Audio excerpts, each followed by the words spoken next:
Hello दोस्तों, हमारे YouTube channel पे आप लोगों का स्वागत है। और जेपीएससी के जो मेंस के रिजल्ट आए हैं उसके बाद छात्र लगातार फ़ोन कर रहे हैं, सर हमारे लिए इंटरव्यू कार्यक्रम रैंकर्स व्यू से किस रूप में आयोजित होगी। तो चूँकि हम लोग का वादा था कि जेपीएससी का भी इंटरव्यू कार्यक्रम हम लोग करवाएंगे, लेकिन इसी बीच बीपीएससी का भी आपको शेड्यूल जारी कर दिया गया है और बहुत सारे लड़के हम लोगों से जुड़े हैं। तो ऐसे में कैसे सामंजस्य बनाया जाए, इसको लेकर चुनौतियां थी। तो इसको लेकर हम लोग यही किए हैं कि 2 मॉक हम जेपीएससी का ले पाएंगे। जैसे बीपीएससी में 4 मॉक की व्यवस्था है, लेकिन जेपीएससी से जो लोग जेपीएससी के लिए जुड़ते हैं उनके लिए हम 2 मॉक ही रख पाएंगे।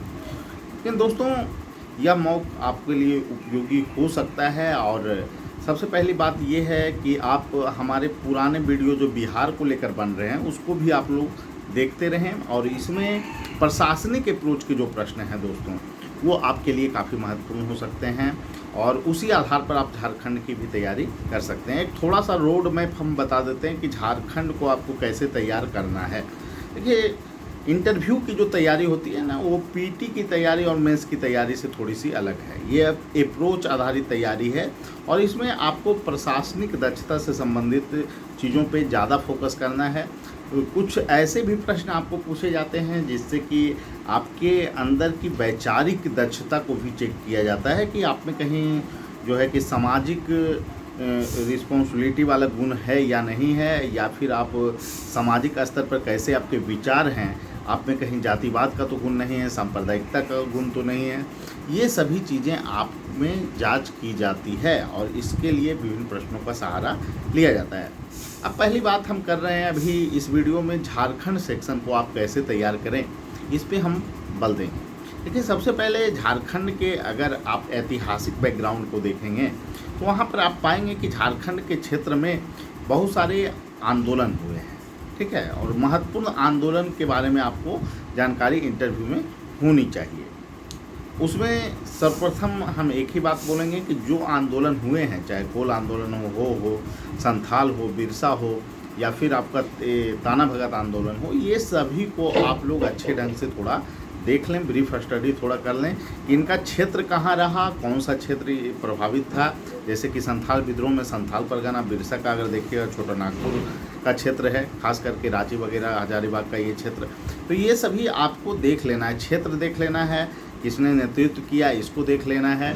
फिर उसके बाद हम झारखंड की स्थापना से संबंधित भी कुछ प्रश्न आपको पूछे जा सकते हैं कि कौन कौन सी लोगों की मांग थी कि झारखंड को अलग राज्य बनाया जाए। और 15 नवंबर 2000 को जो अलग राज्य के रूप में झारखंड का गठन हुआ है, उसमें जो है कि किनके जन्मदिन पे जो है इस राज्य का गठन हुआ, ये सभी प्रश्न आपको ऐतिहासिक बैकग्राउंड से पूछे जा सकते हैं। तो थोड़ा इसको अच्छे ढंग से आप लोगों को कर लेना है। झारखंड में बहुत सारे जो है कि आपको गतिविधियां भी हुई है। ऐतिहासिक दृष्टिकोण से देखें तो जेपी मूवमेंट का भी कार्यक्षेत्र कुछ झारखंड के एरिया में रहा है, तो उससे संबंधित भी प्रश्न आपको पूछे जा सकते हैं। इसके अलावा झारखंड में आपको कांग्रेस की बैठक हुई थी, तो कहाँ बैठक हुई, भारतीय राष्ट्रीय कांग्रेस की झारखंड में, तो इससे भी संबंधित आपको प्रश्न पूछे जा सकते हैं।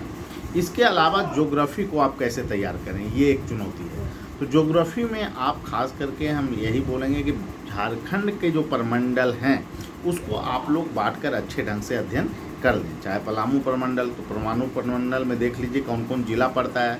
3 जिला है पलामू प्रमंडल में। कोल्हान प्रमंडल में भी आपका 3 जिला है, उत्तरी छोटा नागपुर और दक्षिणी छोटा नागपुर, और उसके बाद संथाल परगना। यही 5 प्रमंडल हैं झारखंड में। तो सभी को अच्छे ढंग से आपको अध्ययन कर लेना है। संथाल जो प्रमंडल हैं उसमें कौन कौन से ज़िले आते हैं, में 6 ज़िले हैं टोटल। तो उसमें आप लोग अच्छे ढंग से, और ख़ास करके जो झारखंड के लोग हैं उनको ये प्रमंडल को अच्छे ढंग से देख लेना है और दूसरे स्टेट वाले को भी अच्छे ढंग से देख लेना है। फिर उसके बाद देखना है कि झारखंड की जो नदियाँ हैं वो भी एक महत्वपूर्ण फैक्टर हो जाता है, क्योंकि नदी जो है जहाँ जहाँ डेवलपमेंट मतलब कृषि ज़्यादा विस्तृत हुए उसमें नदियों का रोल रहा है। तो उत्तरी छोटा नागपुर में देख लेना है कौन कौन सी नदी है, दक्षिणी छोटा नागपुर में कौन कौन मेजर, इन दोनों एरियाज के क्वेश्चन पूछे जाते रहे हैं। इसके अलावा खनिज का बहुत बड़ा इम्पोर्टेंस है ज्योग्राफी के दृष्टिकोण से देखेंगे तो उसमें हम लोगों को देखना है कि झारखंड के किन क्षेत्रों में कौन कौन से खनिज के उत्पादन होते हैं, कौन कौन से उद्योग उस आधार पे लगाए गए हैं, कहाँ लगाए गए हैं, इसको देख लेना है। ठीक है, अच्छे ढंग से थोड़ा इस पर स्टडी कीजिएगा। और चूँकि झारखंड में जनजातियाँ बहुत ज़्यादा हैं, मात्रा में हैं, तो उसकी भी स्टडी आपको अच्छे ढंग से करनी होगी। ठीक है, कौन कौन से महत्वपूर्ण जनजातियाँ हैं, उनकी कल्चर क्या क्या हैं, ये भी थोड़ा सा देखना होगा। और ख़ास करके इसमें मेजर जो जनजातियाँ हैं, जैसे मेजर में कौन हो गए, आपको संथाल को देख लेना है, बिरसा को देख लेना है, मुंडा को देख लेना है, हो को देख लेना है।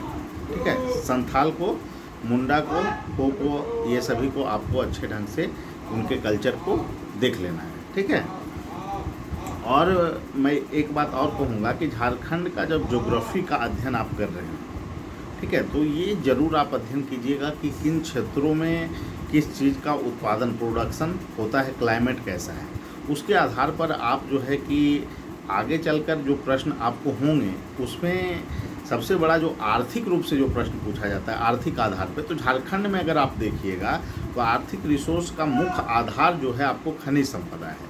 ठीक है, उसके बाद आपको एग्रीकल्चर को रखना है, एग्रीकल्चर, और फिर वन आधारित उत्पाद हैं, उसको भी आप एक रिसोर्स के रूप में देख सकते हैं। उसको ब्रांडिंग करके अगर उसको देश के हर एक क्षेत्र में बेचा जाए तो ये झारखंड के आदिवासियों के लिए एक अच्छी चीज़ हो सकती है कि उनको अच्छी कीमत इसके लिए मिले। तो इस पर भी फोकस आपको करना है। झारखंड सरकार ने डोभा निर्माण का कार्य किया है क्योंकि जल का स्तर ऊंचा रहे, और पठारी क्षेत्रों में आप जानते ही हैं कि जल का स्तर जो है नीचे होने के कारण वहाँ कृषि कार्य प्रभावित होती है। तो ये सभी चीज़ों की ब्रीफ स्टडी झारखंड के क्षेत्र में आपको करनी है। तो थोड़ा इस पे फोकस आप लोग झारखंड पे कीजिएगा। झारखंड का प्रतीक क्या है, कब निर्माण हुआ, ये सभी चीज़ों पे अच्छे ढंग से थोड़ा काम करना है। विभिन्न प्रतीकों को भी देख लेना है, राजकीय पशु, राजकीय पुष्प, ये सभी प्रश्न भी पूछे जाते रहे हैं, तो इनको पर थोड़ा सा स्टडी आपको करना है। कुछ यूनिवर्सिटी महत्वपूर्ण हैं, जैसे कि एग्रीकल्चर के लिए कौन कौन सी यूनिवर्सिटी हैं, तो जिनका ग्रेजुएशन पेपर जो होगा उसके अनुसार यूनिवर्सिटी वगैरह भी आप लोग देख लीजिएगा। ठीक है, कहाँ पर साइंस से बैकग्राउंड के हैं तो इंजीनियरिंग कॉलेज कहाँ पे स्थापित है, ये सभी प्रश्न पूछे जाते हैं। तो जिनका जो ग्रेजुएशन पेपर है उसके अनुसार आप लोग चीज़ों को थोड़ा सा अच्छे ढंग से देख लेना है। तो ये तो झारखंड सेक्शन को आप कैसे अच्छे ढंग से कर सकते हैं, इस पर बात हो गई। उसके बाद आपको झारखंड में जो है कि 3 एरिया तक हम लोग पहुँचे हैं। पहला ऐतिहासिक, फिर आपको भौगोलिक रूप से क्या देखना है, आर्थिक रूप से आपको क्या देखना है। पर्यटन का भी स्कोप झारखंड में बहुत ज़्यादा है। पर्यटन के स्कोप में आपको ये बताना होगा कि कहाँ कहाँ पर्यटन के स्कोप हैं। ठीक है, इसको देख लीजिएगा थोड़ा सा अच्छे ढंग से। और उसके बाद झारखंड में एक जो है कि आपको रोपवे है, जहाँ पर दुर्घटना हुई थी, वो काफ़ी महत्वपूर्ण है। आपको धनबाद, ये देवघर के पास जो दुर्घटना हुई है, उसमें एक चीज़ हम लोग देखे हैं कि झारखंड में जो रोपवे का जो ऑपरेशन चल रहा था, वहाँ पे जो दिक्कत आई थी उसको लेकर, तो उसके दौरान भी 3 लोगों की जानें गई है। तो इसके लिए कौन दोषी है, ये भी प्रश्न आपको पूछा जा सकता है। तो इसमें आपको किसी को दोषी नहीं बताना है। ठीक है, देखिए 2-3 ढंग से यहाँ पे क्वेश्चन क्रिएट कर सकता है। एक तो बोलेगा रोपवे निर्माण में गड़बड़ी, तो ये आप एक्सेप्ट कर सकते हैं कि रोपवे के लिए सुरक्षा मानक जो होने चाहिए वो उसका ध्यान नहीं रखा गया, उसको ध्यान में रखकर निर्माण किया जाना चाहिए था। ठीक है, एक खामियां ये आप बता सकते हैं, लेकिन उस ऑपरेशन में किसी खामियों को आप नहीं बताएंगे। ठीक है, क्योंकि दुर्लभतम एरिया में ऐसी चीज़ें हुई थी और निकालना मुश्किल था वहाँ पे, तो स्वाभाविक है कि दुर्घटना हो सकती है। आपको यूट्यूब जैसा आंसर नहीं दे देना है, कोई वीडियो देख लिए उससे प्रभावित होकर उत्तर दे दिए, तो ये चीज़ें नहीं होनी चाहिए। आपको प्रशासनिक ढंग से उत्तर देना होगा। तो इसके लिए आपको ये चीज़ें स्पष्ट रूप से कहनी होगी कि दुर्लभ इलाके में ये चीज़ हो रहा था, ऑपरेशन किए जा रहे थे और ऐसे में घटनाएं हुई है, और इसमें कोई व्यक्ति जिम्मेदार नहीं है सर। और इसके लिए आगे चलकर प्रशिक्षण जो है कि इसको व्यापक दायरे में दिया जाना चाहिए था, मतलब दिया जाना चाहिए इंडियन आर्मी को, जिसको भारत सरकार भी बोली है इस संदर्भ में।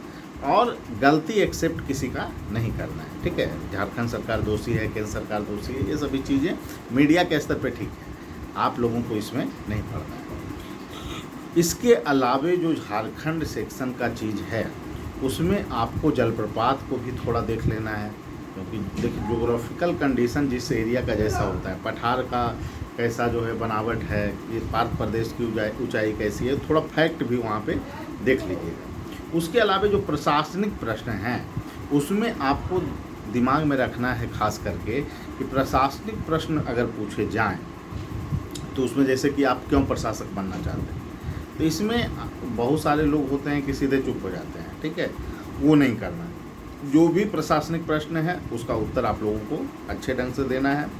खास करके जब प्रश्न पूछा जाए कि क्यों प्रशासक बनना चाहते हैं तो आप बताइए कि वो जो कार्य दशा वहाँ बेहतर होती है, अच्छे कार्य करने का आपको अवसर मिलेगा, फिर उसके बाद सामाजिक प्रतिष्ठा है, उच्च वेतनमान है, ये सभी चीज़ों को आप बता सकते हैं। झारखंड के प्रशासन की 3 कमियां, तो उसमें भ्रष्टाचार से शुरू नहीं कीजिएगा, ठीक है। कमियां डिजिटलाइजेशन को लेकर हो सकती है, आधुनिकीकरण को लेकर हो सकती है, पुलिस जनता का जो अनुपात होना चाहिए उसको लेकर हो सकती है, तो ये सभी कमियां आप बता सकते हैं, लेकिन करप्शन को आप नहीं बताइएगा, गलत माना जाता है। फिर कहेंगे करप्शन अगर है तो फिर आना आप क्यों चाहते हैं, आप भी करप्शन करेंगे। और किसी एडमिनिस्ट्रेशन में पूर्णतः करप्शन नहीं होती है, हर एक जगह करप्शन है, ठीक है, इसलिए इसे एक्सेप्ट नहीं करना है। अगर बोर्ड बोलती भी है तो आप बोलिएगा सॉरी सर, इस संदर्भ में मेरी राय है। ये सभी चीज़ें को ध्यान में रखा जाना चाहिए। जैसे आपको जो है कि एक बेहतर प्रशासन किसे आप कहेंगे, तो उसके लिए स्मार्ट एक शब्द आता है, ठीक है। प्रशासन सिंपल होना चाहिए, मोरल होना चाहिए, अकाउंटेबल होना चाहिए, रिस्पॉन्सिबल होना चाहिए, ट्रांसपेरेंसी प्रशासन में होनी चाहिए, उसको बेहतर प्रशासन माना जाता है। तो ये सभी चीज़ कुछ हैं जिसको आपको तैयार रखना होगा, और अच्छे ढंग से प्रशासनिक प्रश्न, क्योंकि सिचुएशन बेस्ड प्रश्न भी वो आपको प्रशासन में करेंगे, ठीक है। इसके अलावे जो मुद्दे हैं दोस्तों, क्योंकि बहुत सारे यहाँ क्षेत्रीय लैंग्वेज लेने होते हैं कि आप क्षेत्रीय लैंग्वेज लीजिए या फिर इंग्लिश हिंदी कुछ भी ले सकते हैं, तो यहाँ पर आप लोगों को जो भी जैसा पेपर लीजिए, जैसे खोरठा, तो खोरठा की वर्तमान समय में क्या उपयोगिता है, तो आप जानते हैं कि झारखंड के अभी बहुत सारे एरिया में खोरठा भाषा बोली जाती है, और लगभग जो है 35 से 40 प्रतिशत पॉपुलेशन खोरठा बोलती है झारखंड में, समझती है। तो ऐसे में अगर आपका खोरठा की जानकारी है तो ये प्रशासन के लिए उपयोगी हो सकती है, उनके साथ आप तात्पर्यता स्थापित कर सकते हैं, उनकी संदर्भ में आप जानकारियाँ इकट्ठा कर सकते हैं, और एक बेहतर प्रशासक के लिए उनकी भाषा का जानना भी आवश्यक है, ठीक है। ये सभी चीज़ें आप बोलिएगा।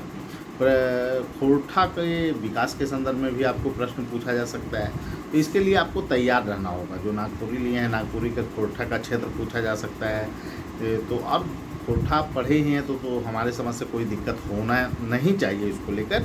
और राज्य सरकार की योजनाएं, क्योंकि देखिए जिस गवर्नमेंट में आप जा रहे हैं उसकी योजनाओं की भी आपको जानकारियाँ होनी चाहिए, तो उसकी योजना को भी आप लोग अच्छे ढंग से तैयार कर लेंगे झारखंड सरकार की। उसमें खास करके देखिए जैसे महिला संबंधी योजना क्या क्या है, किसान संबंधी क्या योजना है, पर्यावरण संबंधी क्या योजना है, ये सभी आपको तैयार कर लेना होगा। सबका स्ट्रक्चर एक ही होता है, आप बीपीएससी दे रहे हो, जेपीएससी दे रहे हो, एक ही है, ठीक है। अप्रोच आधारित वहाँ पर इंटरव्यू में अलग से कुछ नहीं देखा जाता है, आप प्रशासन में जाने लायक हो या नहीं, इसी की दक्षता की उसमें जाँच करनी होती है। और अगर प्रशासनिक मापदंड पर आप सही उत्तर देते हैं तो आपको बेहतर अंक मिलने तय हैं, ठीक है। इसके अलावे जो चीज़ें हैं दोस्तों, राष्ट्रीय लेवल पे जो मुद्दे चल रहे हैं, कोरोना 4 चौथा वेव कोरोना का आने का शुरुआत है, तो इसको संदर्भ में भी अगर कोरोना आ जाएगा तो क्या होना चाहिए सरकार का प्रयास, ये सभी प्रश्न आपको पूछे जा सकते हैं। जो वैक्सीन लगाए गए हैं इसके संदर्भ में प्रश्न आपको पूछा जा सकता है, कौन कौन सी वैक्सीन इंडिया में लगी है। इसके अलावे जो मुद्दे हैं, जैसे कि आप अगर देखिएगा तो बहुत सारे शहरों के नाम में परिवर्तन वाला प्रश्न आपको पूछा जा सकता है, तो उसको आपको कैसे उत्तर देना है, ये सभी हम लोग गाइडलाइन में आपको बताएंगे। इसके अलावे जो चीज़ें हैं राष्ट्रीय अंतर्राष्ट्रीय स्तर पे आप अगर देखिएगा तो आपको यूएसए और रूस और यूक्रेन विवाद के बीच यूएसए और ताकतवर होकर कैसे उभरा है, श्रीलंका संकट से जोड़कर प्रश्न, पाकिस्तान की जो गतिविधियां हैं उससे जोड़कर प्रश्न, तो ये सभी प्रश्न पूछे जा सकते हैं। तो इंटरव्यू के लिए ज़्यादा परेशान नहीं होना है, लेकिन थोड़ा सा जो उत्तर की जो शैली है, जैसे बहुत सारे लोग बहुत ज़्यादा जानते हैं लेकिन वो बोल नहीं पाते हैं, और आपको कम समय में बिंदुवार बोलना है। बहुत ज़्यादा एलुब्रेट करोगे तो वहाँ 4 सदस्य रहेंगे, और जब आप उनको संतुष्ट ही नहीं करोगे तो आपको बेहतर अंक वो क्यों देंगे। तो आपकी प्रयास होनी चाहिए कि आप संक्षिप्त रूप में उत्तर दें, प्रशासनिक मापदंड पे उत्तर दें, तभी बेहतर अंक आपको मिल सकते हैं। ठीक है, और जो लोग जुड़ना चाहते हैं हमारी टीम से और हम लोगों से जो जुड़ना चाहते हैं वो हमारे फ़ोन नंबर 7004291557 पे कॉल कर सकते हैं। लेकिन झारखंड के लिए जेपीएससी के लिए, चूँकि हमारी प्रतिबद्धता बीपीएससी वाले के साथ भी है और उनके लिए लिस्टिंग का कार्यक्रम है, तो बहुत व्यस्तता है हम लोगों को, तो हम लोग 2 ही मॉक आप लोगों का ले पाएंगे। और जो लोग जुड़ना चाहते हैं, और हमें लगता है कि 2 मॉक काफ़ी उपयोगी है झारखंड में। और चूँकि एक्सपर्ट लोगों से आपको जुड़ना चाहिए दोस्तों। बहुत सारे लोग इंटरव्यू करवा रहे हैं जिनको इंटरव्यू की जानकारी भी नहीं है, कैसे क्या करना है। तो यहाँ आपको एक्सपर्ट से अगर आप जुड़ते हैं तो वो ज़्यादा उपयोगी होगा। अब चूँकि आप जानते ही होंगे कि 63वीं और 63वीं 64वीं और 65वीं, मतलब खास करके 64वीं और 65वीं के इंटरव्यू टॉपर अगर देखा जाए तो 92 और 90 नंबर लाने वाले जो लोग थे, जो टॉप किए थे, वो इंटरव्यू टॉपर हमारे संस्थान से रहे हैं। ठीक है, 63वीं में तो हम लोग कराए ही नहीं थे, 64वीं 65वीं के इंटरव्यू टॉपर हम लोग के संस्थान के रहे हैं। तो आप लोग जुड़ सकते हैं बीपीएससी में, मतलब अच्छे नंबर लाए हैं। बहुत सारे लोग असिस्टेंट कमांडेंट के लिए इंटरव्यू दिए थे, एग्रीकल्चर के लिए दिए थे, तो सभी का सिलेक्शन रेशियो जो है काफ़ी अच्छा रहता है। तो आप लोग जुड़ सकते हैं और जो कार्यक्रम है उसके अनुसार आपको काम करवाया जाएगा और हमारा प्रयास होगा कि आपको उच्च अंक मिलें, जिससे कि आपकी सफलता सुनिश्चित हो सके। ठीक है, सभी लोगों को धन्यवाद। फिर अगले वीडियो में, थैंक यू।